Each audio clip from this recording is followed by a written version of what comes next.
What's up, True Feelings family? How you guys doing on this Thursday? Let's get into Kirsten, Brady, and Corey. At the end of the day, y'all, we got to give Kirsten a little bit of praise because she got on her grown woman thought process and went back to that lady's house because she knew she was wrong trying to go in there and tell this lady how she should respond, how she and her children should be responding to Brady's suboxone ass. So I'm glad she was able to go in there and listen instead of keep running her mouth. She was able to go back in that lady's house and hear her out, and really felt like, to me, watching that, she got an understanding of what Corey was going through.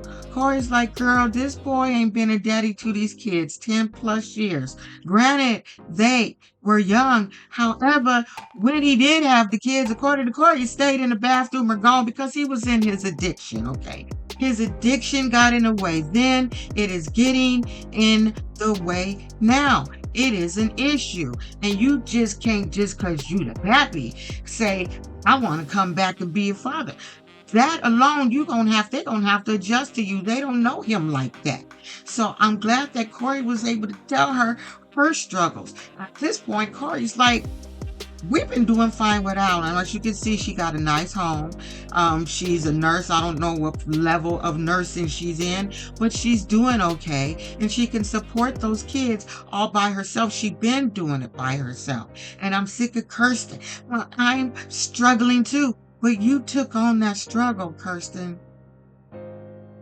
Kirsten literally took on a struggle, and now she want to be mad about the decision she made for her life. Now, I don't know if this is Kirsten's first time meeting someone or dating someone that was in jail, but for her to assume that he gonna get out and get a decent job and he has an addiction problem, she don't even really know what addiction is or how Suboxone works. Because Corey asked her, is he sober? Is he still clean? Well, he's on Suboxone and it's supposed to help him with meth. Here's the thing, people. Suboxone is for opiates. Meth is not an opiate, it's a stimulant. Y'all, was an opiate. I did all the drugs. And that's a concern because it is a crutch. There's nothing wrong, and it's not going to kill somebody to just get off the shit and not use it as a crutch, because it's another form of being high legally. It's part of the system. That's why his eyes be drooping some damn time. You took on somebody who has a addiction. He may have the meth one too, but apparently he got an opiate addiction and he had it when he was in prison. That's why he was throwing up, y'all, because he was kicking that dope. What I can't stand is working in this field, working with dual diagnosed clients, and myself as being a former addict on heroin and cocaine, and myself as being on psych meds at one point, Klonopin and Decepramine for panic attack. I've been on all of those, okay? So someone just getting off of it, it's not going to kill you. They want it as a crutch. They're not ready to let go. You know? And I have to say, I had angels and God and everybody, my ancestors, the Father, everybody was looking out for me because I had no control over my life. I was ready to go. I didn't give a shit. But I had a probation officer who I swear to this day was an angel and said, you don't belong out there. You don't belong out there. I'm going to lock your ass up and you're not getting out till you get into a rehab. Well, I happened to go to, not one of those NAs. I was never good at the NAs. That shit didn't work for me. So I went into a behavioral modification program for a year. When I got in there, like literally the day I got in there, we was partying because I knew I had to go in. I was all shot up on heroin, had abscesses all, I had an abscess on my arm, I went in, anybody go to rehab, you gonna party like it's 1999 till you have to go in there, because the choices for me was either you do a year in rehab or you do 3 years in prison. And that's just for me, just getting caught with drugs and doing them. I wasn't doing nothing to nobody, didn't rob nobody. That's all drug cases, right? But when I went in there, that lady, Miss Monroe, who was running that program, she said, you don't need none of this. She took me off all my psych meds. She took me off all kind of shit. and I just kicked it. But I had some very nice people, peers that was like really cool. It's like, here's some sugar. You like, if you ever been on opiates, we need some sugar and stuff because we be kicking. So they let me be in my room before participating in anything until I was able to cold turkey kick that habit. And guess what? It didn't fucking kill me. It didn't kill me. Just saying. It's a crutch. It's an issue. And these kids' problem. I'm sorry if I went somewhere else, but come on. Real life situation, and this is some real life shit right now. For him, I do believe. We're looking at it. So I say that to say Kirsten has no idea what she's gotten herself into, because it don't appear to me that she has any knowledge about addiction and about what he's on and what it's used for, and that he really just stopped because he just got out of jail. Remember, he was going in a hole for using. But she a little nut. We already, if you go to Sarcasm, she got a whole history of bad choices, bad relations. She's not all there in her head. She's not. She like going to people's houses for some reason, feeling like she Billy Badass. She like going to people's houses, asking questions, talking shit. That's how she met Brady, going to his trap house. She just be doing too damn much. She the controlling one, he controlling. Them controlling together, it's just not gonna work. But she felt like at this point, I left now on a good note with Corey. She was so glad that she went there, because like Corey said, when she's like, what is my place? Your place is no place, Kirsten. Your place is absolutely no place. You are the stepmother, so you need to step to the side when it ain't your business, because it's not your business, boo. That's between them. And as Corey said, he still ain't called and did shit in a month. Let him deal with that. He needs to work on that. You can't work his program, and that's pure Kirsten's problem. And that's why they tell people, when you get out and you knew trying to get in recovery and don't get in a relationship, because you're always going to have that person trying to work your damn program for you. And this is exactly what's happening. And y'all, what the hell is wrong with her chin? What is it? Look like she got a nickel implanted. Maybe if they remove it, she'll shut the hell up. Now I'm going to go on a sidebar. You know what irritates me working in the profession that I work in is that as a taxpayer, and I hope I don't seem insensitive, but these are my real true feelings. I don't like the fact that I'm a taxpayer, but we're trying to help our clients use drugs safely. I think that's crazy to me. Why are we giving them safe places to go use just in case why am I paying for that? I want to pay for more programs to put these people in treatment. And that's what I want my tax money to go. Not helping them stay addicts, but there's a system. The system works when people, because that's how the medical part of it works. That's how the drug industry of it works. I hate that. I just had to let you know.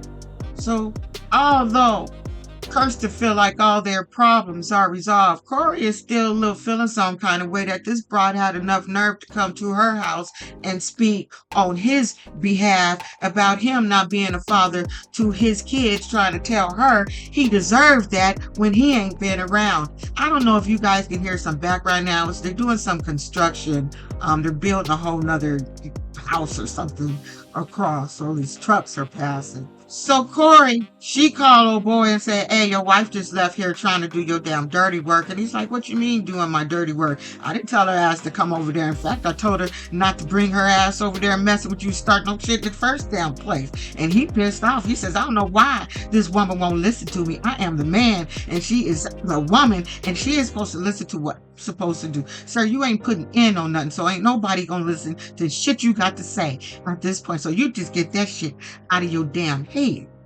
So Corey straight up told him at the end of the day, and I thought about this too when I was watching that, I said at the end of the day, the girls don't want to have a visit with you, ain't seen you 6 years plus, ain't been around when you was out, and now you want to have a connection with them, but they have to connect with you, and you probably gonna be paying attention to the other kids. No, you need to get that relationship together with you and them damn kids, not with Kirsten and her kids. Totally get that, not totally understand that from the kids. It makes so much sense why they was like, yeah, he want to sit there and spend time with this brother and their kids. We want to see what our pappy is about. Get that. But he don't get that. Oh, well, because she said you should have waited till you to get married. Yeah, you should have. But he needed housing. And he needed somebody to take care of him. Because his father done burnt the bridges with his family members. They said, we tired of Mr. Suboxone Man. He been doing this shit since he was a teenager. We are tired. And at some point, when you've been dealing with it so long, you get fucking tired. You get tired. Because I'm going through something similar. You get tired. And you're going to have to let them figure it out. But be there when they're ready to figure it out. But they tired. So he going to have to put that damn work in with his kids on his own, not with Kirsten's help, not with Kirsten's guidance. She needs to step aside. That's between him, them kids, and that ex-wife. They are the parents. You to step, like I said, step aside. Your place is no place, Kirsten, right now. So he told Corey, let me handle her. Don't worry about it. I got this. So then he called Kirsten. Kirsten's in the interview. Yeah, I'm hoping we could just drop the kids off on Brady and me and Corey go on a girls trip. Here's my man calling right now. And he was like, what the hell you go over there for a start? She did not tell your punk ass not to take your bitch ass over there and mess with that lady. You know how she is. Why'd you do it? Why you ain't listening to me? I'm the man, you the woman. Why you not listening to me? So there she go being insulting. Well, I thought I could be able to help. You haven't been in contact with your kids in over a month. So I was just trying to help the situation for you. He's like, well, bitch, that is not your place. What is my place? Your place is no place. That's your place, Kirsten. Your place is no place. You have a marriage with him. His relationship he needs to fix without your help. They don't need you involved. They don't want your kids over there for first visit. They don't need any of that shit. You need to step aside and be that type of stepmother and let them figure that shit out. But I'm sorry, I skipped over something.